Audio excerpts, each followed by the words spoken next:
Hello and welcome to Tippcast Live here. Myself, Shane Stapleton, Shane Brophy, Nina, Guardian Sports Editor, and Brian Flannery joins us as well. Under 21 All-Ireland winner with Tipperary, and of course down there in Waterford for God knows how long at this stage. Enda Treacy will be joining us in a while.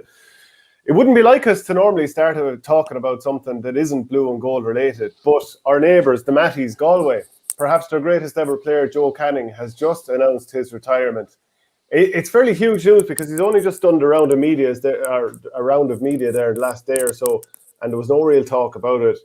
But he's gone, Shane, and obviously Waterford knocked him out of the championship the other day, an inglorious ending to the season for them. Two bad seasons, actually nearly 3 bad seasons in a row now at this stage. So, what are your thoughts? Yeah, it was, I suppose, in the era of social media for that news, as just for David Connors of the Tuam Herald quoted that he told his teammates on Saturday. So for that news to be kept quiet for the last 4 days, like in this environment, was very, very strange. Look, it's I suppose on a personal level, it has in some ways. I'm sure Brian and yourself, Shane, would agree, to be in Semple Stadium last Saturday. If that is his last inter-county game, I suppose it's great to say we were there when he just to see his last game for Galway. Look, he was a fantastic player. Like you would think for all his talent, one All-Ireland is a small isn't an awful return for what he gave. But look, he's a fantastic player. Like some of the scores, some of the individual performances over the years were outstanding. I think that first match in 2008 against Cork down in Semple Stadium, where he gave Diarmuid O'Sullivan a torrid time. You go to the 2012 All-Ireland, where the stadium shook when he scored that goal against Kilkenny in that last-minute free to get them a replay. And then I suppose they got there in 2017 as well. Just a fantastic player. And you go back to the match last weekend, like in terms of while he was used pretty badly tactically, look, his 2 passes for the 2 Cork, the Jason Flynn goals late in the game were just sheer class. And I suppose like if Galway did snatch it, it would have been down to Joe's brilliance in the end. But look, they fell short. And look, it was great to say that I was actually working in Portumna when Joe was that 15, 16-year-old just coming on stream, and you're hearing all these things about this special talent. And look, he lived up to it for both Galway and Portumna. And look, he has won All-Ireland. He'll still go down in history as an All-Ireland winner, and nobody will ever take that away from him. He's a fantastic player. Yeah, and Brian, your thoughts on him? Like 5 All-Ireland finals with Portumna, winning 4 of them, obviously an All-Ireland also, Hurler of the Year in 2017. That's not a bad little collection of medals for the mantelpiece. No, and I think Shane referenced it there. Like I remember him obviously when he was young and even coming out minor and playing a number of years of minor. He was always talked about this prodigy from Galway, and he very much lived up to it. I think he scored 212 in that game against Cork that Shane mentioned earlier. And I think in recent years, I think he actually said in some cases it was nearly a bad thing because it put so much pressure on him from such a young age that was his standard, and that if he didn't quite reach that, people were kind of saying he didn't have a great game. But, I mean, despite the fact that the Galway beat Waterford in 2017, I think most hurling people were delighted that Joe Canning won his All-Ireland medal and finally got it, after a decade of trying and at times carrying that Galway team on his back. But there was certainly, it was a little bit poignant, I suppose, last weekend in the game against Waterford. I witnessed him there at the end of it. He came over to the Galway fans. They were just over there beside where I was sitting in the new stand, and there was that sort of, I did get the feeling maybe it was a moment of, where he was, I suppose exiting the scene, and there was a lot of kids there, got pictures taken with him. He spent I suppose a lot of time on the field, more so than any other player. So maybe he was just soaking it up a little bit for one last time. But what a generational player, what a joy to watch, and even in the game, and the vision, the first goal he set up for Jason Flynn, the vision, the accuracy. There's very few players who would have pulled it off. There's very few players who would have even noticed that Jason Flynn was inside on his own. That and alone, I mean, they're moments of artistry. And certainly a joy to watch Joe Canning over the years, and Yeah, I mean, particularly I'm sure for Galway supporters, but for hurling supporters in general, the fact that Joe Cannon is exiting, it's kind of bit, you're nearly sad, like, to somebody you're not going to get to see again. As I said, it was great to be there. We can say we were there to watch him in his last game. But what a player. And okay, I think whether he won 1 All-Ireland or 10 All-Irelands, his contribution to hurling has been immense, and that's what will endure, and that's what will last. Yeah, without doubt, Brian. I think your mic might be dragging off your collar a small bit. If you could kind of, I think just the mic that's just hanging there underneath the mic on it rather than the earplugs itself. But anyway, look, we'll move on from that. What about you, Shane? Your thoughts of would Coola and Portumna ever come across each other in challenge matches or anything? Or we actually did in I think it was 2014. I remember it well because we went to some pub afterwards. We played them somewhere in Roscommon, and we went to a bar afterwards, and Donegal shocked Dublin. That was the last time that Dublin lost in the football championship. And we played against them. I was marking Andy Smith that day. By God, he's made of iron. And then Chunky Hayes a little in the second half. And I think I had one challenge with Canning at one stage. Presumably I didn't have the ball, let's be honest. But, a brilliant player. The things that come to mind for me are obviously 2008, which you mentioned, when he bulldozed through the rock, and not many were doing that back then. Then 2012, James Regan turned against Kilkenny, handed the ball to Canning, came through, fired into the back of the net. Like the roof came off the stadium that day. That was class. That goal he scored in the Leinster final in 2015, I think, that ball travelled 100 yards in the air, and he was sort of on the turn, caught it, smashed it into the net. Then leading the charge into 2018 All-Ireland comeback. Obviously, we were hugely frustrated in 2017 when he got the last 5 scores against Tipperary. And that photo, the famous photo, the big smile as the ball's going over the bar. I mean, brilliant player. In terms of like high watermarks of amazing things you can do out in the field, there's probably not many to match him. And I think the mantle of trying to be the best hurler in the country kind of sat heavily on his shoulders for quite a while. That there was always this expectation, and as he got through his 20s and that he hadn't done it yet. Sorry, not that he hadn't done it yet, but like given his talent and how much was talked about him, Galway hadn't won the All-Ireland yet, and therefore, in a lot of ways it's unfair, but like, has he reached his potential, even though that's a team thing? But I think once they finally won the All-Ireland, and he was given Hurler of the Year, I think that allowed him to play his best hurling over the next couple of years. Thought he was brilliant in 2018 and more deserving of Hurler of the Year that particular year. 2019, he went through the league and was on fire. Remember, he got injured, Kevin Moore, and burst him with a shoulder, and he ended up doing his groin. I thought his hurling, like that was the high water mark, that he was actually released to go out and enjoy himself again once they'd finally done it. But retired now. It's sad because, you know what? Galway are less interesting without him. Like, am I bothered about seeing Galway as much next year? Do they have players coming through that I'm excited about? Shane, are you excited to watch Galway? I know you're not far from the border there. What we knew already is that the rebuild was coming, so it definitely has to happen now. Like, whoever, if it's Shane O'Neill or whoever the new manager is, and I look to have oodles of talent coming through. And like, I know, listening to Cyril Farrell earlier in the week in another podcast, sometimes you can have too much talent. You're nearly spoiled for choice, and you actually end up you're not knowing what you get. But then after you look at, maybe the mantle was handed over last night when Joe Cooney's son gets the ball 65 yards outside instead of 21 and sticks it in the postage stamp. So look, it's Galway have talent. It just needs to be. It's the rebuild was coming. It needs to happen now. Like, you think that, like, to David Burke, Johnny Cohen could be in the same boat, maybe having decisions to make. So look, there's no doubt. Maybe the last 5 or 6 years, Galway, they got their All-Ireland. They probably left another one behind in 2018. Probably playing 2 replays more. They probably played 2 replays more than they needed to, particularly the first game against Kilkenny. They didn't need those extra games, and I think that's what ended up catching them against Limerick in the All-Ireland final.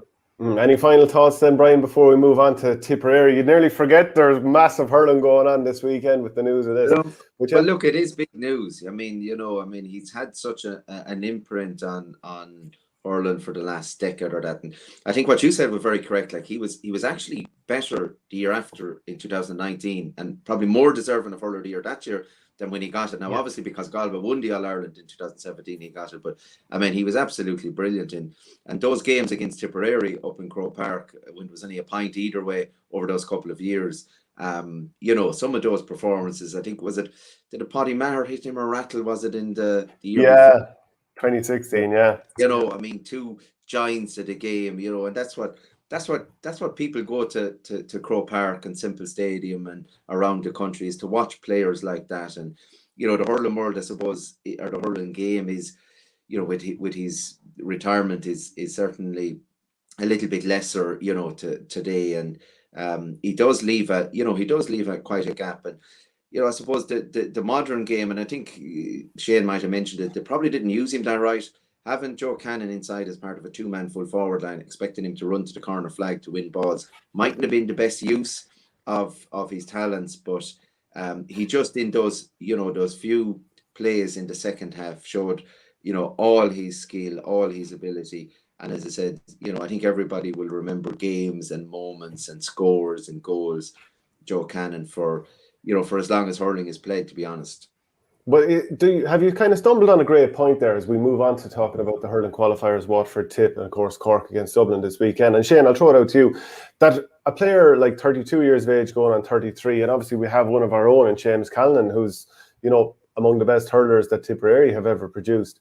But it's trying to find the right position for a guy like that when they're hitting 32, 33, and Tipperary have a few more guys in that age bracket too. It's difficult. And like, when I watched back Limerick Tipperary again last night, because, you know, you want to try and pick up as much little nuggets as you can. And just like the first time, I was thinking he was used a little bit as a workhorse up there. I mean, I was thinking Shane Bennett in 2017, when he used to basically be up there playing like a cornerback, chasing after everybody. And yeah, you definitely have lots to say on that, Brian, because we'll talk about Bennett being back to centre back. But like, you have to find the right position for him. Two full forward lines these days are either two men up front or maybe three, and then the half forward line is the whole way out the field. So if you're 32, 33 and you've had no pre-season like Seamus Callanan hasn't, and you're just being thrown in, and it's probably very difficult to hit the ground running. Like, trying to find the best use of him. Like, do you play him centre forward and think, right, we'll get him in space? Do you play him full forward? Like, how do you prolong the careers of guys? This is very much a young man's game now. Yeah. I think you have to. It's a difficult one. I suppose it's more difficult with Shamey because he's captain, because like, nearly when you're picking your captain, you nearly have to start him. Like, so I think this weekend it might actually work in his favour, because just from what I saw with Waterford and Galway playing the two full forward line, I think Tipp have got to seriously consider going all in with a three-man full forward line and taking Waterford's free man out of it. And maybe if Shamey had Jake one side of him, or maybe a Mark Keogh behind the other side, and two speedsters maybe, or two direct runners working off him, it could take the pressure off him in terms of that ball winner. But like, there's probably no doubt he's probably days of him scoring maybe 1-3, 1-4, 1-5 from play are probably gone. And we probably saw it against Clare where he got the 1-1 from play, but it was his 5 or 6 scores he created by winning was probably his impact that day. Like, so but they don't put any balls into his hand. I mean, he's up there like when did a Tipp back last hit 10, or the Tipp backs last hit 10 or 15 nice balls into the full forward line? It does not happen. Oh, look, we saw it last night with the minors at the 20s. I think we're the last county that are playing sort of off the cuff hurling, and it just doesn't work anymore. It's teams are too well set up. They know what's coming. Like, if it's like Waterford, and it's particularly Limerick. They sort of want you to hit the ball in because they know what they're going to do with it going back the other way, a counter-attack, and they'll either hit the ball into space as Waterford will with Deise Hutchinson, or they'll play guys off the shoulder into space and they'll hit balls over the bar from 65, 70 yards out. So look, Tipp have got to be clever. Like, and can they change? Look, they're not going to change it in a fortnight, but what they've got to do is whatever ball that goes into the forward line this weekend has got to stick. Yeah, or it's got to stick 60-70% of the time for Tipperary to win. Because like, if Waterford win it coming back the other way, they're just going to overrun Tipperary, and we're going to have a repeat of what happened in the league games 6 weeks ago. Yeah, Brian, what do you think? Like, I mean, I'm watching Tipperary and I'm looking at half-back shooting from 100 yards, and I'm wondering, like, I saw Seamus Callanan out in front of his man the last time, Richie English. He was out in front of him 3 or 4 times, and just someone shoots from 100 yards. if I wanted you shooting, I'd have picked you in full forward, Mr. Halfback. Get that ball into Callanan's hand and watch him do damage. No forward is going to stand out when they're just seeing the ball go over their head from 100 yards time after time. It drives me crazy. But Shane, I'd say that on the opposite side, Waterford scored 5 points from play from their half-backs last week. So, like, but they still hit in. They still work the ball through the lines. I'd actually argue that Tipp don't shoot enough. It's the teams that shoot more, even they if don't they run drive the ball. balls. Yeah, but it's if they don't run the ball, they don't pass it in. Yeah, but the teams that are shooting more, even if they drive more wide, they're winning matches. Brian, in you come. Yeah. No, look, it's a difficult one, but I mean, you know, if you wanted to be a little bit critical of Shane, you could say, is the ball sticking when it goes in either? You know, he hasn't had an awful lot of games under his belt. Probably I would have thought when Tipperary were struggling to win puckouts and under pressure, you know, could he been relocated out to maybe wing forward and try see could we, you know, Barry Hogan land a few puckouts in his direction and try win them when Tipperary really needed a ball winner. But look, I think the way the game hurling is gone, you've got to be able to play a couple of different ways. You know, there has to be occasions when an out ball into someone like Seamus Callanan is the right option. There's other times when you've got to probably run it through, you know, and run it through the lines and guys off the shoulder. And you do need to be able to create maybe that overlap and shoot from you know, 60 yards when you get the opportunity and push it over the bar. I suppose one of the, you know, looking at Waterford, I mean, the difference, I was looking at some of the stats from, say, the Laois game where Waterford struggled for a lot. They hit 19 wides against Laois. They only hit 11 against Galway. Now, it mightn't sound a huge difference, but like it's still probably 40% less. They were far more accurate. You know, Shane Bennett hit a lot of balls wide against Laois. You know, they were going over the bar against Galway the last day. So, you know, there was a high skill level required as well. But I think whatever way games are in teams in Tipperary, they've got to be able to play more than one way. If it's, you know, if it's the standard, let's just get it and get it in, it's just not going to work, or it's not going to be enough the way teams are setting up at the moment. Yeah. Shane, what do you expect to see many changes this weekend?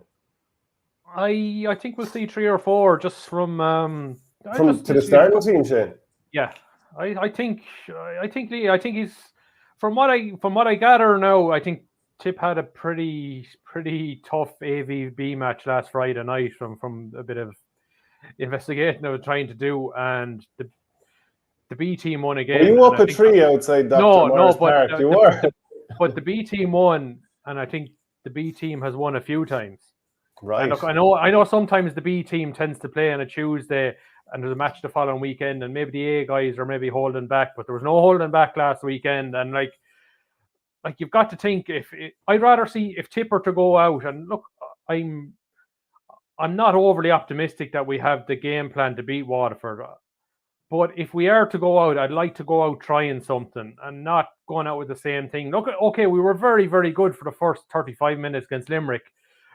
They were outstanding, but look, I said it's hard to forget the second half, and when the pressure was on, we struggled. And I think we've got to balance between having a strong 15 to start and having a strong 15 to finish. And that could well mean maybe saying to Brendan Maher and maybe Nolan, lads, I need you to come on, be the experienced heads to come and win the game for me. Because it's hard not to think that like Waterford put so much into the first 3 quarters against Galway in 25-degree heat, having played in 28-degree heat against Laois the week before, that they're not going to tire in the last quarter. And if Tipp are in with it, I think they've got a chance. But I think you need experience coming off the bench to get you over the line, and that's where maybe you hold a couple of the so-called older guard and reserve. I'd like to see a Brian Mcgrath start. I like to think Paddy Cadell has done enough. I'd like to see Mark Keogh start, because I think he's the sort of a guy, if he gets a ball in his hand in the foot, his first inkling is to take his man on. And Tipp don't have enough inside forwards that look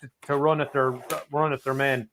And you just saw when Galway got enough possession in the last quarter that they were able to pick open that Waterford full back line pretty comfortably. Like even though Waterford, I know they were down Conor Gleeson, but they still had Austin Gleeson playing back as a sweeper for the entire second half. And like that 15 minutes, it was what 3-8 Waterford scored. Like if Tipp are clever enough and have the enough experience and ball players in that last 15-20 minutes that they could pick their passes, I think there's a way of unlocking a Waterford defence. What do you think, Brian? Do you think the nettle is going to be grasped, that changes are going to be made this weekend? Or, Joe, as I get closer to the game, I'm starting to think that a cautious approach, which translates to not changing the team too much, might come through. And like, part of me is like, it's a risk to change, obviously, especially when a lot of these players who've won underage stuff 3 and 4 years ago haven't gotten enough game time, and obviously COVID is part of the reason for that, because you haven't had as many challenge matches and so on. But it's a risk to not throw them in too, from what we've seen and some of the performances in the last year or so. Yeah, look, that's the conundrum, and look, Liam Sheedy and his management team has been hugely loyal in the last couple of years, and let's be honest, they won the All-Ireland a couple of years ago, with the same players, and many of us would have without going through Limerick though, without beating Limerick though, and that's what you'll probably have to do. Look, you got to beat what's in front of you. It's not a great time to be throwing lads into a serious knockout championship game. I think if we're talking about transition, why not though, Brian? Well, you'd like to think that have had more game time, more, I suppose, league games up to this. And look, one of the biggest problem, not a problem, but I would see the difference here in Waterford. A young player coming into Waterford will get a chance. He'll get a second chance. He'll probably even get a third chance. I'm not so sure in Tipperary in general, given the number of players they have, that you take about, Mark Keogh or whatever. Like, I think he started one game, did he, below against Cork in the championship, and was taken off maybe before half time and wasn't really seen in for a long time. You don't get that number of chances. And so that's why I'm saying it's a little bit late in the day to be pinning your collars on guys that mightn't have started a championship game previously. My inkling would tell me that maybe they're going to stick to the tried and trusted. And if we're going down, I'm going down with me generals and the guys I know with me. That's the sense I would see, because I'd imagine if they were going to do that, it might have happened before now. I mean, you were there on Saturday to see how good Waterford were. Like, they took over the middle segment of the game. It was 9-7 at the first water break, and then they just annihilated Waterford. Which wasn't a probably clear reflection of the game. Like, even at that stage, Waterford were well on top. Galway were hanging on. But when the goal went in, it was no more than Waterford deserved. But it was like, the real difference is, and like, I was at obviously all the Waterford games from the clear game of that, but was the accuracy. The passes were sticking, the balls weren't being dropped. They were creating the overlap. Obviously, Jamie Byrne is probably that Jenga piece. He was back in. He's the guy that makes that team tick. He transitions ball, takes it from the corner back to the corner forward. He's the key man really for Waterford, and he was hugely influential. But you have players running. They have this template that, when they win the ball, whether it's a Callum Lyons or a Shane Bennett, they're running from deep. Peter Hogan is he's a mini Jamie Byrne. He's a guy who gets the balls and runs with it as well. When they bring Darragh Lyons off the bench, he's another guy who gets it and runs at the opposition. They're very much taking on the opposition. And then what was, I suppose, was different against Galway was all those balls, we're talking about from the half-back score, the midfielder score, they were going over the bar. The funny thing about it, and I was doing up my notes after the game, and I was writing the reports there for the local paper, and I had down on it, all Waterford 6 forwards had scored, and then I only realised, Jesus, Deise Hutchinson actually didn't score. But he was probably one of the best players, because his ability to win the ball, to hold it, and to find maybe some of these half forwards who were coming through at pace, that's another huge asset. And the game plan that they're playing, and I know we might touch on the minor match last night, but every Waterford inter-county team, the under-14 team, the under-15, the under-16, the minor, the under-17, the under-20s and the senior, they're all playing the exact same way. They'll have 2 men inside in the forwards, 2 corner forwards that are good to hold up the ball and good to win possession, and don't mind maybe, if there's traffic in their way or they might have to beat a second guy to win the ball. every single Waterford team play that template at the moment. And it does create that extra body out around the middle. And they've developed, I suppose, a pattern of play where, where they're able to use that extra man in both in defence and in attack. And it's when they're on form, when the passes are sticking, and that's the key thing. Probably against Clare, the work rate of the Clare forward line was very strong around it. So, when the Peter Hogans got the ball, they didn't have that half a second to pick out a free man. And that'll be the key thing from Tipperary point of view. If tip forwards, if there's guys maybe hunched over, blowing a bit, or if they're leaning on the hurley, and not chasing back and chasing the runners, they'll be under pressure. And like anybody that was at the league, I know there was nobody at the league game in Welsh Park. If you were a Tipperary persuasion, you should have went home worried anyway. The Waterford or the Tipp management should have went home worried because that was the exact same template. They just ran through what was, I think, 13 of the team that started against Limerick played in that league game. So if they allow Waterford dictate the pace, if they allow them to play the game that Waterford want to do, if they don't, if you're looking at Tipperary, they need to probably put a few of those Tipperary back or the Waterford backs on their backside a bit, when they're coming out with the ball. And if they can't do that, they're in bother.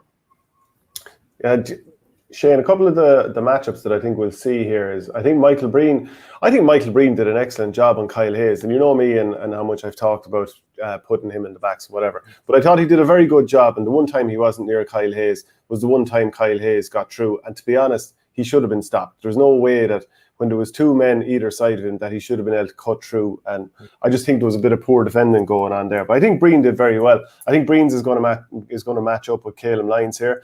I think we'd have to be very concerned about the running game that caused so much bother in the second half collapse in the league against Waterford. Also a second half collapse against Limerick in the championship. That has to be a bother also. Looked a little bit ropey at times against Clare. And I know I'm catastrophising a little bit, but the Barrett matchup against Deise Hutchinson, because he was left so exposed and good ball went in. And you know what? Hutchinson didn't get enough good ball low into him. Like, think of a few times in the second half. I'm sure you saw it, Brian, as well. A couple of high balls went in on top of him, which are backs balls. If good ball goes into Hutchinson, we're in bother there. But Shane, what are your thoughts? What matchups are we going to see? What are you worried about? What are you actually excited about from a Tipp point of view that's where a bit of damage can be done? Look, it's hard to know. Like I can see everything Waterford are going to bring, but what are we going to bring to upset Waterford is the thing. Like we know if we get ball in space, like we're going to be very, very hard to beat. I think there's four players central. I think to Tipp's chances this weekend. It's Dan McCormack, Alan Flynn, Michael Breen, and maybe an Niall O'Mara or Paddy Cadell or whoever. I just think we need those guys to work their socks off. We got to make every Waterford possession. Anybody who has the ball, maybe we got to hold them back as hard as we can. Because I'd be worried about Hutchinson, particularly because of what he did to Cathal Barrett in the league match. But like, if Cathal Barrett can't hold him, we don't have actually anybody to hold him. Like, which is like, do you gamble on a Craig Morgan and say, Craig, try and blood him? Like, you're probably not going to do that to a young guy like that. So it's a difficult one, like, because like,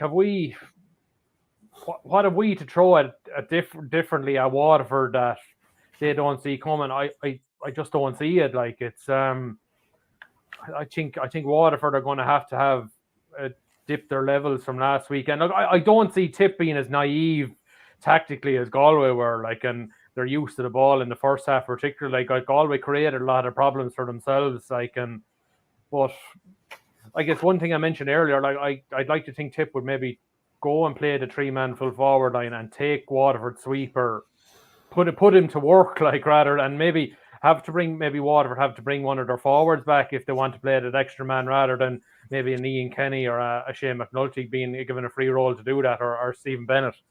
Or Shane Bennett, sorry. Yeah, Brian, actually, yeah. Will you take up that point in Stephen Bennett, him going in centre-back? Now, he probably plays there for Ballysaggart a bit, but I don't think he was supposed to be overly good against Laois when he was wing-back. But at centre-back the last day, he did well, burst out with a few balls. Yeah, I mean, it's funny. Like Shane Bennett won an All-Ireland minor playing wing-back. He played left half-back beside Austin Gleeson. So, when he came back onto the panel this year, I was probably one that was saying, God, with the modern game, he'd be the right fella maybe to move back to half back. And actually, in Waterford's first league game that he started, he was named number 7, but actually, of course, played corner forward as the want is managers these days. But against Laois, he I think he hit about 3 wides. Do you know what I mean? And you had Deise Hutchins inside, and he kind of wasted ball. He was a little bit, I suppose, and again, when you're in the centre, you have a little bit more freedom, and the way Waterford play, it gives him an opportunity, Shane Bennett, to attack, I suppose, a little bit more freer with the fact that they have an extra man. But, he's a fine hurler, and being able to score from distance, his touch on the ball is very good. But, can he play halfback? Absolutely. I think it was, and that's, I would have said it wasn't that he can't play halfback, it's just he played poorly against Laois. But when Irla Daly was injured, I suppose the options for Waterford were, I suppose, limited, or more limited at that stage anyway. But he's fitted in perfectly.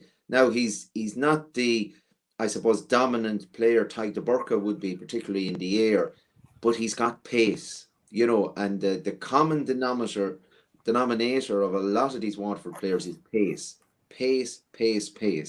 They have it in abundance.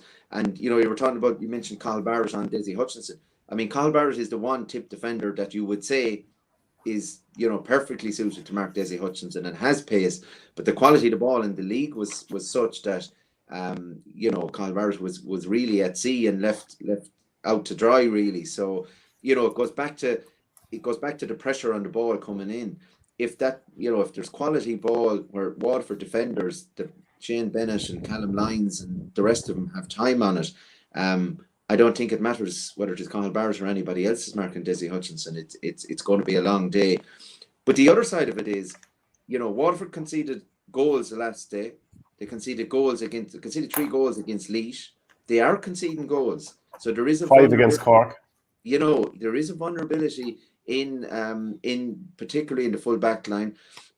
They've changed the goalkeeper as well, which might have went unnoticed, which was odd to do mid-championship. It's not and again, look, Sean O'Brien is a good goalkeeper. He's wouldn't have a huge amount of inter-county experience, even underage, over the years. I kind of felt Carl Mannion's goal last week, when Carl Mannion he was kind of stalled on the 21-yard line. I didn't even think he was going to go for a goal at that stage. So whether it took, I thought that should have been saved, really, if I've been honest about it. Billy Nolan, who, certainly locally here in Waterford would be regarded as a really quality goalkeeper, and I would nearly go far as saying all-star ability or potential, would have been seen as the automatic choice once Stephen O'Keefe stepped aside. So, there's certainly questions there in in that end of the field for Waterford. And like I would have always said that if Tipperary were to beat Limerick, they would have needed to score goals, and they did, but maybe not enough, says you. But and I think the same applies this weekend. If Tipperary are to beat Waterford, I think they'll need to hit the net 3 or 4 times. I'm not so sure there's the 30 points, scored or whatever in Tipperary at the moment, but there is goals. And they're all good hurlers. They've all done it before. It's certainly within them. And that first half against Limerick, it's very hard to fault that. The change around. What was the change around? Was it Tipp got tired? Was it Limerick upped their work rate? And I think they certainly did. They turned. It was Brendan Maher was turned over at the time. Limerick were just more at it in the second half. So it's. Tipper are still a team that have All-Ireland medals and All-Ireland winners in it. Waterford don't. But that's something as well. But just one thing it was happening in the Limerick game and happening in the league match against Waterford. We know what after half time Tipp were caught flat, or Waterford, but we also, our defence lost their shape in those third quarters as well, where you do the Kyle Hayes thing, where our half back line were nowhere to be seen when Kyle broke the line in midfield.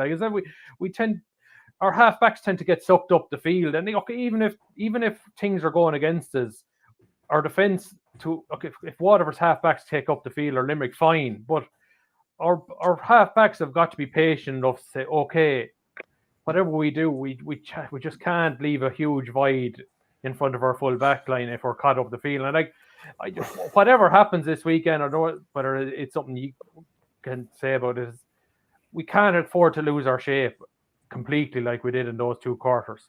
But that's where the conundrum is, Shane. Because if you're playing the half back line and you want to play it in a traditional way, as you might have done 10, 15 years ago, you want to hold your position and not get drawn out past the 65. But now a manager's instructions will be, right, Seamus Kennedy and whoever it was marking the Limerick half forwards, you have to follow them everywhere they go, which means that there is going to be massive space in front of the full forward line. It's that conundrum. So then you have to leave a sweeper there, which means you can't play that 3-man up front like you were wanting to engage the Waterford sweeper at the other end. There's a comment in here from Will Slattery, and I'm going to take it back to that formation in a second, but please get your comments in here. If they're on YouTube or Facebook, we can bring them up on screen and discuss them. But Will Slattery says, agree with all the changes and tweaks Shane Brophy suggests. The only other one I'd add is that Ronan needs to go back centre-back. We will need him dominating for us to win. So, I mean, these are the conundrums. I'm going to try out my team, right? So I'd have a full back line because like any player that I'm leaving out of this, it's not because I don't think they can add something. It's just maybe they can come in the last 20 minutes and be massive players for us. But I think we've so great underage quality and we need to start using it. So my full back line would be Cathal Barrett, Seamus Kennedy and Ronan Maher in whatever format the matchups make most sense for Tipperary. Then I'd have a half back line of Brendan Maher, Paddy Cadell and Seamus Kennedy. I'd have a midfield of Dan McCormick and Alan Flynn. I think Jason Ford would more or less be coming out from centre forward as an extra man. I'd have Michael Breen on Calum Lyons. I'd have left wing forward, damn it, I'm forgetting one of the names now, Mark Keogh, and I'd have Jake Morris, and I'd have inside line of Bubbles and Seamus Callan. So that's the way I go. Any particular thoughts on that? I'll throw that at you first, Brian.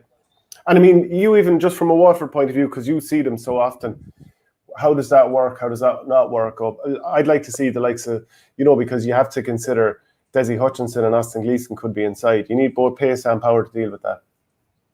Yeah, look, I think, if Tipperary are to win, the likes of Ronan and Maher needs big games. And if you go back to, when they beat Wexford a couple of years ago, the second half performance of Ronan Maher, I'd be inclined to have him maybe in a more central position, whether that's centre back or full back.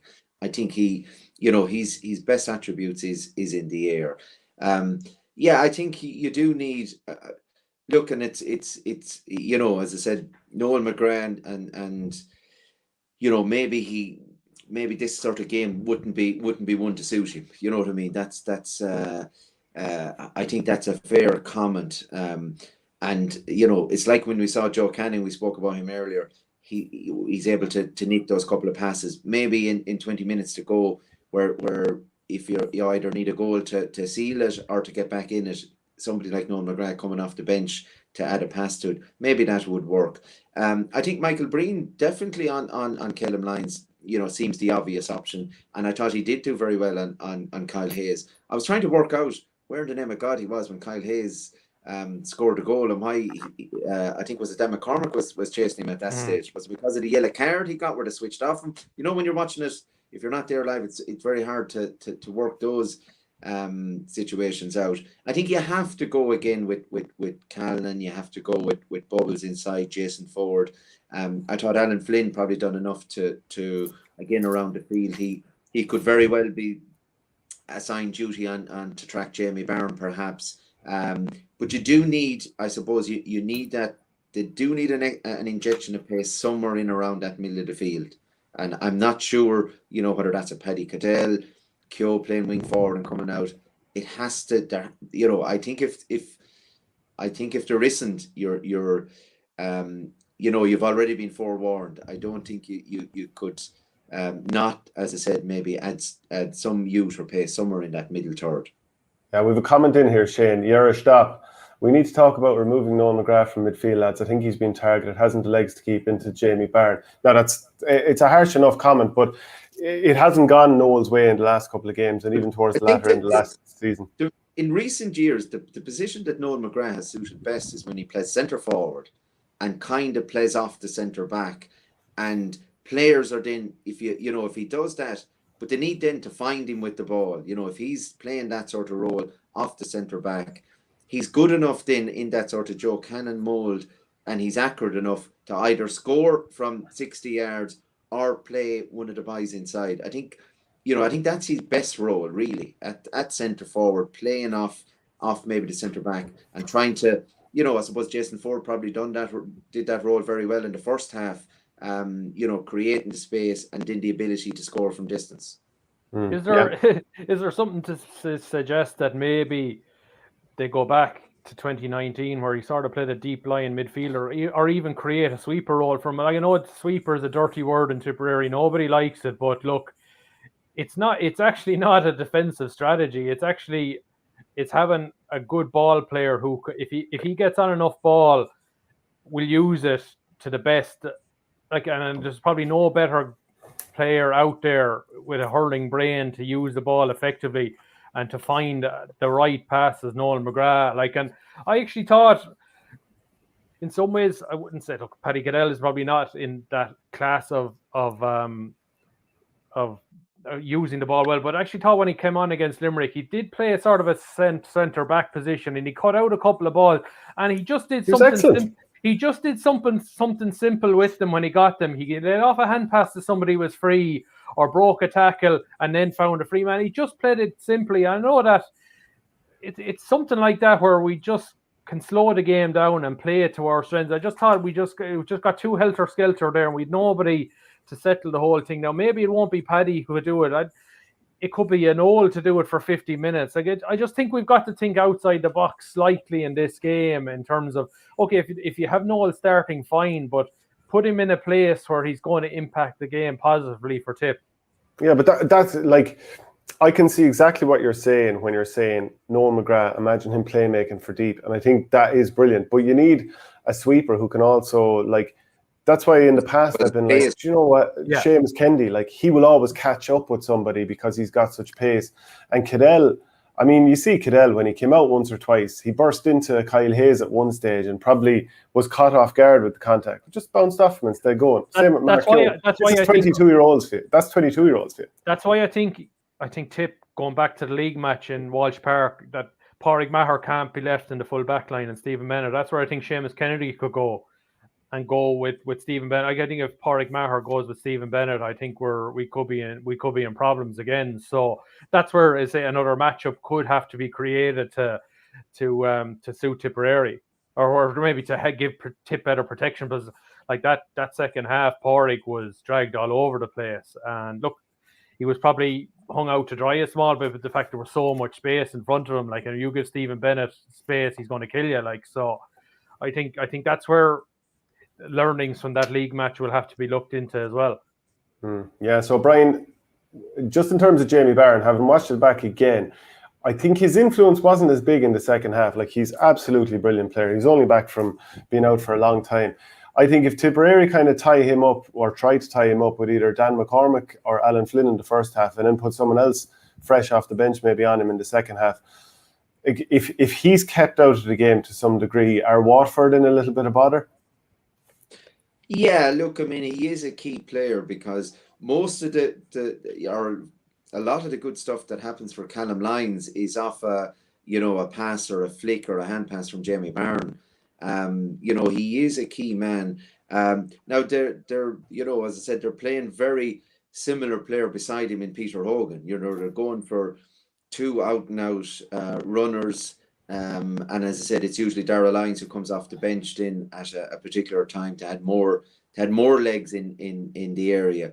And I suppose, look, maybe ideally, having coming back from injury, he might have withdrawn Jamie Barron maybe at some stage and got fresh legs on. But I suppose from a psychological point of view, he was more important on the field, particularly over the closing stages as well. But he is definitely a key man. And Alan Flynn has done that type of job before, and following Keane Lynch around, but it's not easy. It's the movement. It's the all action. I mean, I don't know what the GPS readings would be on Jamie Barron, but I imagine to be fairly high, because he does cover a huge amount of ground, and and you're going to find yourself in corners of the field that you may not be comfortable with, because he will attack, he'll score, and he'll defend when required as well. So it's I think that's a difficult matchup as well. That's a difficult matchup for any team, and Galway certainly had no answers for the majority of the game. And look, they were I suppose responsible for their own downfall in a lot of cases. Some of the decision making at Galway last week was shocking. It was like as if they were surprised at how Waterford were actually going to play. So look, Tipperary have definitely been forewarned. Waterford will absolutely play in the way they've played all year under Liam Cahill. There should be no surprises. They will rotate. The Waterford forwards do rotate. So Austin he'll line up maybe inside in the full forward line, and he might play in there for 10 minutes, and then he'll be out wing, and Stephen Bennett, they'll interchange. So there is rotation in around it, but that general structure, and I suppose that's the one thing Waterford have managed to do, whether playing well or not playing well, is to have a very set structure on it. And the big difference between whether you're winning or losing games for Waterford is whether those shots are going over the bar, whether they're making those scores from, and sometimes they are from distance, but they're usually, if they're from distance, the guy shooting has a bit of time when he's striking, and that's the difference. If he's not under pressure, the Patrick Kearns, Callum Lyons, all these guys are good hurlers, they're good strikers of the ball. They will score from difficult angles, they'll score from different positions if they have the time and space. And they had that. Galway just, I don't know, again, Galway had a lot of pedestrian enough sort of players on the pitch, and they didn't seem to get to the pitch of the game or the pace of the game, and they struggled, they definitely, you could see them, they were literally stopped. They didn't track runners that was coming from deep. And if that happens again, if you allow Waterford to play that game, they are very, very good at it. And what did they score? 230 was it last week? 130. That's a fair, that's fair shooting, and it'll, can Tipperary get a score up to that end of it? Probably, but I think the mix will be slightly different. It'll be more 325 if from a Tip point of view, I would suggest. Yeah, we'll bring in Enda Treacy now of the Nenagh Guardian as well. Enda, how are you doing? We're going to move towards prediction time fairly shortly, but your thoughts on Tipperary against Waterford this weekend? Yeah, it's hard to know how you're going to approach it as a Tip supporter. You'd be a bit nervous about it. It really depends on what type of Waterford team show up. If you have the Waterford that played against Clare, Laois, you're not going to be too worried, but they were awesome against Galway. There's no doubt about that. They just blew them off the field. Now, we don't know what sort of shape Galway were in based on their championship. They weren't anywhere near 100% either. So it's going to be a really, really, really interesting match. Their pace, obviously, is going to be the Achilles heel for us, but it depends on how we set up defensively. And if we can hold them to a decent score, I think they're defensively they're a bit weak. Shane Bennett, centre back, I know he hurled well the last day, but I feel like he could be targeted there. And Conor Gleeson missing. I don't know what the story is with the appeal for him, but he seems to be missing as well. So more or less they have 10 or 11 attackers on the field, so there's hay to be made on their end of the pitch. Yeah, okay, let's go to prediction time now, Shane Brophy. What do you think? It's head and heart contradicting each other here. Like it's I think we're sort of where we were when John Mcgrath got sent off in the 2019 semi. I just think we need a bit, as well as the hurling, we need a bit of heart, bit of passion in our hurling this week. Like Waterford brought that bit of passion last weekend, and it just shows you like where. I know that we hate the sight of the fist pump in Tipperary, but sometimes it's bloody needed. Somebody with a bit of a spark, somebody to do something, maybe to upset Waterford in one way, but just to get our own lads going. Look, I'll never go back against Tipp. I just think our backs are against the wall. I'd love to see us come out fighting this weekend, whatever happens, win or lose, go down swinging. Look, if we're not good enough to beat Waterford, we're not good enough to. I just like to see as a response that our pride was dented in that Munster final. Then 2 nights later, the pressure came on against against Cork in under 20. We fell flat when the pressure came on. I just love to see if the pressure comes on this weekend in the first half or the second half, there's a response from Tipperary. And if it's not enough, it's not enough. But that's the minimum I'd like to see. Look, I'll never back against them. I think Waterford are coming in with the momentum. I know it's 2008 since Waterford last beat them in the championship, so that suggests to me that Waterford are overdue a championship win against Tipp. Hopefully they're left waiting another game, but I'll go with Tipp, but it's not a confident one. Yeah, Brian, it's been a tough couple of weeks. Even the minors losing last night, 225 to 411. The under 20s obviously falling away too, like Shane has described it there. We've had a couple of rough old weeks. Are Tipperary going to turn it around, or do you think Waterford will get across the line? Jeannie Mac, it's very hard to know. I mean, predicting any of these games, like I've seen Waterford being, poor this year, being brilliant. We've seen Tipperary being poor and brilliant in the one game. It is really hard to know. Like that first half against Limerick would win. I'd say, if you produce that for 70 minutes, you win an All-Ireland. Can Tipperary sustain that sort of an effort over 70 minutes? Can they deal with? I just have that league game is stuck in my mind, and I know we've probably since spoke about that league maybe doesn't mean an awful lot, but it just put doubts in my mind about iconic Tipperary players who have won All-Irelands, won All-Stars, won Hurlers of the Year, and that's the big question. Can Tipperary cope with the, I suppose, the pace of this Waterford team, and can Waterford make sure that Tipp don't hit enough green flags that they're ahead at the final whistle? I wouldn't be terribly confident, of a prediction, but you'd have to say Waterford have that momentum. But they are better, over any year involved. Waterford are better going in, I suppose, where they have, like last week, nobody gave them a hope against Galway, and they turned them over pretty easily. So I don't know. Waterford won last night in the minor. They're on a bit of a roll too. The 20s, even though they lost, weren't too bad this year. I think Waterford have a great shout. Yeah, going to be a close one. Enda, your thoughts? So, I mean, I'm thinking that running game for Waterford will cause us problems. If Tipperary haven't, figured out a way to stop those running lanes coming through, there's going to be bother. But I think even putting Breen on Kyle Hayes the last day shows that there's a real awareness of that coming. If Tipperary do actually deliver decent ball to the forward line, look at a small bit more youth into the team. I'm not saying rip the whole thing up. I think Tipperary can do it. The quality of hurlers would just about get the job done. But your thoughts, Enda, your prediction? Yeah, I'm very cagey about the game. I think defensively is going to be the biggest thing for Tipp. As I heard you saying earlier, just not getting caught out of the shape, keep the six backs in position, stop them running through the middle, really make a midfield a battle zone. We've seen what Clare did to them in the opening round of the Munster. They just didn't give him an inch, didn't give him a chance to get up ahead of his team, to get the runs going, to get the hand passes off. So we're going to need to be intense from the start. If we stop them scoring goals, I think we have more on our forward line. I think we're going to nick a couple of goals. So if we can keep them to points only, I think, Deise Hutchinson inside has been a danger, and just the runs through the middle. If we can cut them out, I think we'll win it. But there's a lot of ifs in that. It'll depend on the team selection as well. We need a good bit of mobility around the field. But I think Tipp by a couple of points maybe if we hurl well. Yeah. The only thing is, like, even if I look at the goals that were scored this year against Clare, it was a penalty that, was out on the sideline. So that's not really a goal scoring. You haven't created a goal scoring opportunity there. It was a shot that somehow snuck past Eibhear Quilligan.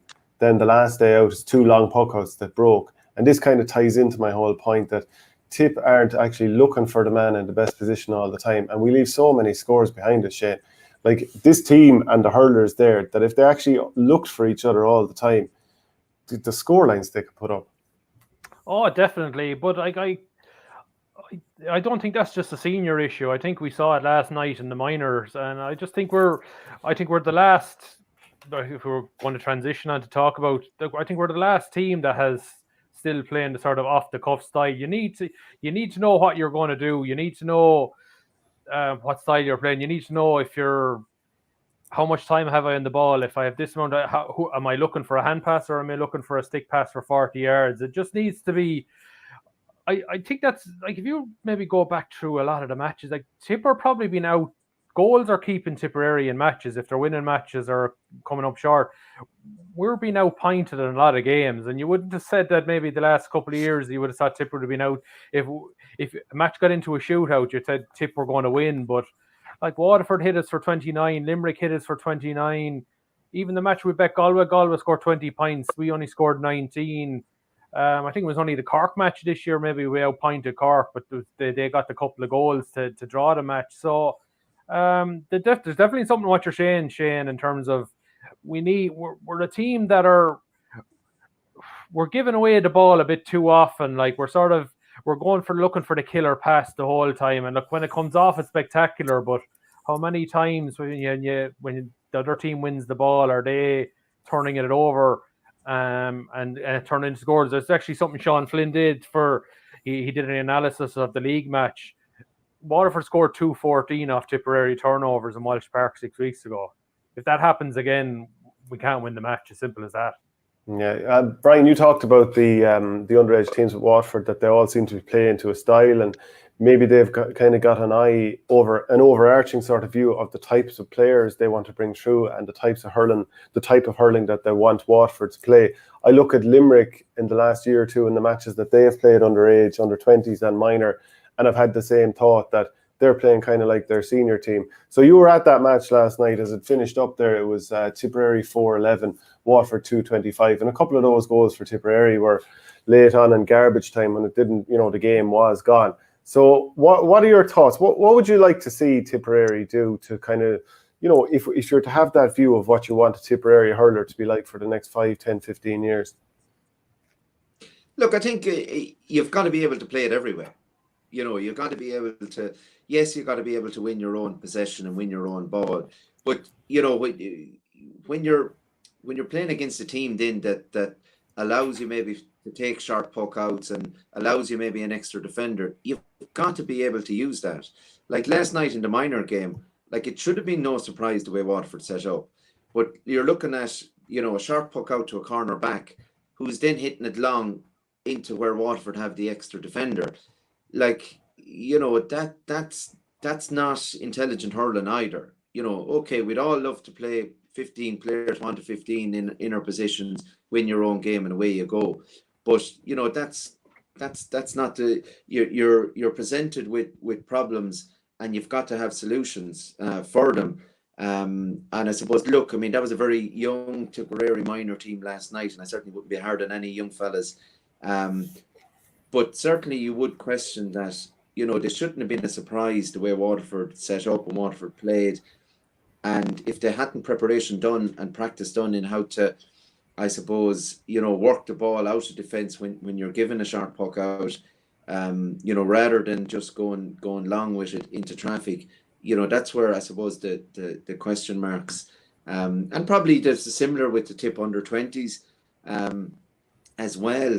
And it's a common team maybe, but you've got to be able to play it both ways. There is times when you need an out ball into full forward. It was last night was should have been, there was very few people there at the match. Obviously, it was mainly just parents was at it. But like Tipp were down 12 points at half time. There were 19 points down with 8 minutes left to go, and like you said, they scored three late goals, or 3 or 4 late goals to take the bad look off it. And I know that there was a lot made that I think it was 16 of the Tipp panel underage again next year, which might be okay or maybe not for 2022. But, for last night in Parky Ring, I'd certainly be asking, is there no 17-year-olds in Tipperary that can hurl a bit? Because there was a huge difference in the maturity of the players, even physically in the size. The young Tipp subs were sitting down there beside me, and, Jeannie, they looked fierce young. You know what I mean? Which was obviously the case. But I mean, that's selection decisions as well. If you're picking players who are 15, 16 years of age, and expecting them to compete under a pressure situation in Parky Ring in a Munster semi-final, I'm not so sure. That's and sometimes you can have 2-year plans and strategic plans, and we're going to do this, that, and the other, but you need a plan for today as well. So, there's definitely a lot of questions, I suppose, coming from, I suppose, certainly last night's minor match.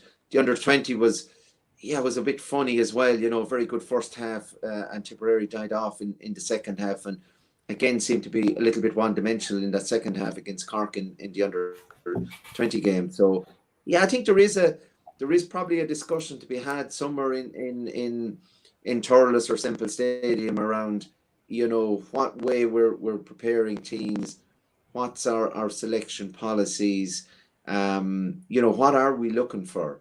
And as I said, it's certainly a discussion point that I imagine should be happening this week, and particularly after last night, because that was an eye opener.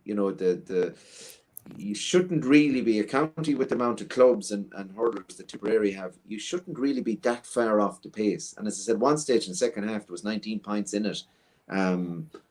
It was I'd say there was a bit of worry involved there. Now, if you were a tip board officer now driving home last night, I'd say you'd have a few concerns. Absolutely. And I'm not sure if you saw the game last night, but your thoughts on that, and then maybe also if you could move on to the camogie team, who had a 220-111 win over Limerick at the weekend, which was pretty good going. Yeah, just on the minor, I felt they didn't really have a game plan by the looks of things. In the first half, they were just blown away. Waterford were going through exactly what they had to do, playing the ball through the lines. I thought defensively we were very, very weak, particularly in the second half. Whenever we got ahead of steam or we got the ball up into the forward line, it was way more difficult for us to get through. And when Waterford played the ball down the field, there was acres of space. They just looked like they had more shooters, more physically bigger players. There's a few very good hurlers in that Tipp minor team, and look, the big worry you would have had was if there wasn't lads able to hurl on the team and they just got blitzed by better players. But I don't think it's that sort of an issue. I think it's just getting the right style of play for the players that you have. They were a bit smaller. Obviously, the extra year makes the difference, especially at that age. But I don't think it's a big fix needed. It's just a strategic thing, and just playing to the style of players you have. A couple of really good hurlers there. I wouldn't be too worried.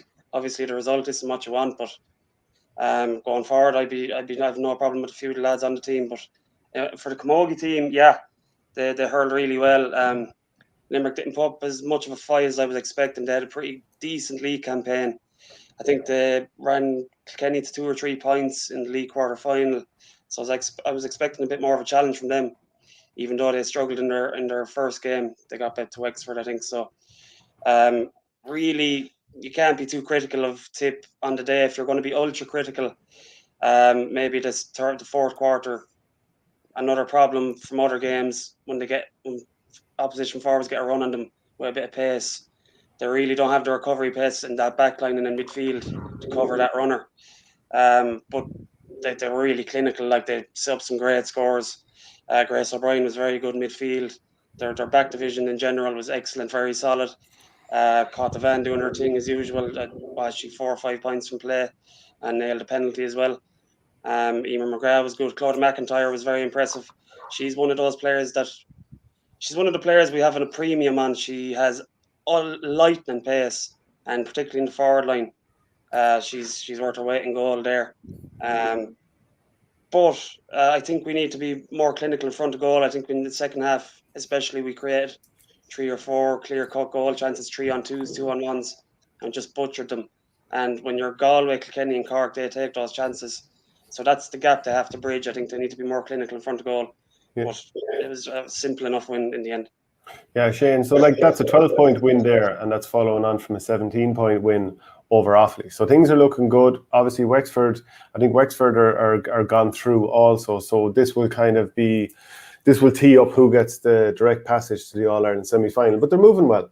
They are, yeah. And look, it's a big game this weekend, and I'm glad to see they're getting into the stadium on Sunday afternoon to play Wexford, because there's a lot at stake. Like, if say you finish top, and the way it is, there's 3 groups. So 2 of the group winners will go straight to the All-Ireland semi-final, and there's one of Kilkenny and Galway will be in the quarter-final. So, you don't want to be the unlucky team that wins your group and maybe having to play a Kilkenny or a Galway in a quarter-final. So you want to get into top spot. Hopefully luck falls your way. Maybe you're one of the 2 group winners that go straight to the semi-final. Because, well, that's not to say Tipp would fear maybe a Galway Kilkenny in the quarter-final, because, look, they're going to have to beat them at some stage. But, look, they're going in the right direction. I love the ruthlessness. Like, a couple of years ago, Tipp would have been playing awfully in Limerick and maybe scraping a 3 or a 4 point win. They're blowing them out of it now. So it just shows you how far they've kicked on this year. Orla O'Dwyer, God almighty, the athleticism of her since she's gone to Australia has gone to a different level. Like, she's such a weapon coming from deep. Like, and this is her backing on 48 hours after playing ladies football on the Friday night. So, but it's not just her. Like, and Enda's referencing Grace O'Brien.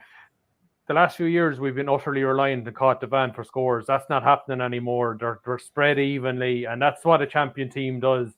It's everybody contributing. So, look, it's a big game against Wexford this weekend. They'll be fancy to win it, and hopefully they'll do that. And I think Waterford are through to the quarterfinals as well. So even ahead of their last match, I think is it against Cork this weekend. So it's from Brian's point of view, like, Waterford have kicked on for probably a low enough league where they got relegated. Yeah, Brian, what will it take to finally break that glass ceiling that Cork, Galway and Kilkenny have sort of put in the way of the likes of Tipperary and other teams that want to kick on? Yeah, look, I think the likes of Tipp and even Waterford at camogie, I think you just gotta keep putting yourself into position. You gotta keep qualifying. I think Waterford are a bit similar to Tipperary. Waterford have been in the quarterfinal for the last number of years and haven't been able to get by it. Tipp have been, I suppose, at semi-final, maybe a step more advanced. But the more time you play the top teams, the better you get, the better you learn how to beat them. So, you've got to keep, if you keep putting yourself into position in these games, it will eventually happen. And look, I mean, Tipp have a great, I suppose, tradition and history in camogie as well. And I'm sure they'll be delighted if they can get back to, I suppose, the next step is an All-Ireland final for Tipp camogie. But if you keep getting thereabouts every year, you'll find eventually it will happen for you. Yeah, and Shane, then moving on to the ladies footballers, defeat to Meath, obviously a bit of a disappointment. Yeah, it was no doubt. It was a hard watch on the telly on Friday night. Like, they really struggled in the first half. And look, we keep saying that the players are missing, like, but they are huge players, like Ashley Maloney and Ashley McCarthy, especially. Like, they were their 2 or 3 best players at intermediate level, and they haven't been there. And you can see it in the forward end of things.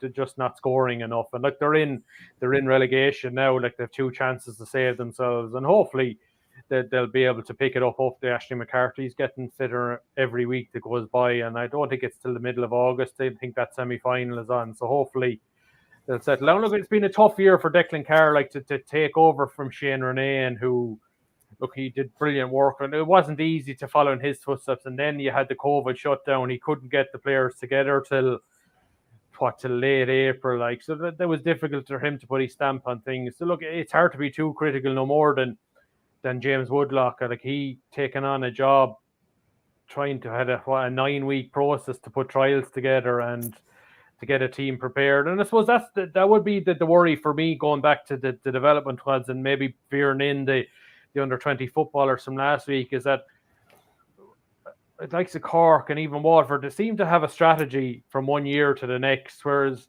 we seem to be maybe putting panels together year on year where there's no sort of continuity from what's been going on at 15 and 16. And this is not a criticism of any individual coach or anything like that, is that where's the plan? Like, and I bring up something Paddy Christie said after the under-20 final last week, where, like, we are doing a certain amount of strength conditioning in Tipperary, but is it being where Tipp under minors are finished and all our underage teams are finished, but who's going to be monitoring them for the next 6 months while they're playing with their clubs, ensuring that is their S&C plan to have been monitored? Like, there is going to have to be an element of some of these young guys doing it themselves on their own, like what they've done in Dublin, as Paddy Christie always brings it back to what he would do with Ballybun. And it's a fair, and we have to accept that what Dublin have been doing is it's spun them 6 All-Ireland football, they know what they're doing. And there's a culture of S&C in Dublin where it's not just you're brought to DCU on a Thursday night or a Tuesday night to do it. There's also a night where you have to do it on your own. And are enough of our young guys doing it on their own? And I in my column this week, and in all fairness, I brought up, I don't know if anybody read the backstory of young Brendan Ogie Duffy and Monaghan, and what he did to make himself the best player he could be in Monaghan was incredible. And it wasn't just what the structures in Monaghan helped, but a lot of it was down to his own desire to be like he has set up his own gym at home. He had his steak every night. He had his pasta, like everything. He did it all. And like I know there's a Laura element in this. His mother's from Laura, but like he did that himself, and it's just so sad personally to see a guy who would have been, I think it would have been a great of Monaghan football. We're not going to see that coming to pass. But like what he was prepared to do is what a lot of not only Tipperary underage players, but what same in Waterford, anybody who's striving to be a brilliant inter-county player at senior level, be it hurling or football, could take a lot from what maybe going back and reading his backstory and what he was prepared to do. And like a lot of it will come to county board structures in terms of who's tracking our guys, who's a recording of is X guy hitting his targets in terms of strength and conditioning, or tactically being aware of what guys are doing in training. But I still bring it back to a lot of it comes down to having the self-drive to a bit more of it yourself. And look, it's something where we probably have a big debate here for 2 hours someday in the cast about it, but I just read his backstory. It was just incredible. Like, so. Any final thoughts going into the weekend then, Brian, and then I'll come to you, Enda. I'm just looking forward to it. It's great to have big games back in, and to get our own club there just sent out the link to the club members for tickets this morning. It's great to have, and it adds hugely. Even last week in Thurles, to have a couple of thousand people at a game, like, it was amazing the atmosphere that was created, and there was only maybe 4,000 or 5,000 people there. So just great to be back watching, top class hurling, the best players playing. Not looking forward to I always hate going to Cork with the traffic, getting in and out of it. I never fail to end up in traffic jams coming out of Cork, irrespective of whether it's 4,000 or 50,000 at the moment. But it was the very same 2 weeks ago, Brian, with the Munster final. It's only 7,000 there. It was bloody hassle trying to get in there. Like, so stay whatever you used to do going early to Park Keeve, stay doing it because you'll need it. Yeah. And any final thoughts? Yeah, just for the group of Tipp lads that we've had there for the last 11 or 12 years, we've been blessed with them. And just looking at Joe Canning there, I was disappointed for him leaving on that note because they played so poorly on the day against Waterford.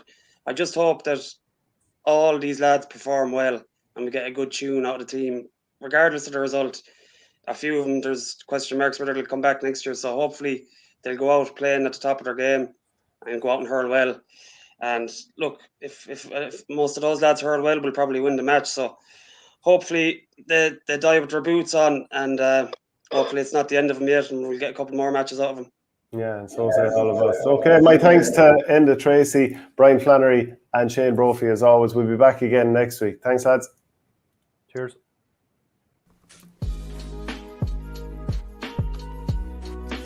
Welcome to Tippcast by the Nina Guardian.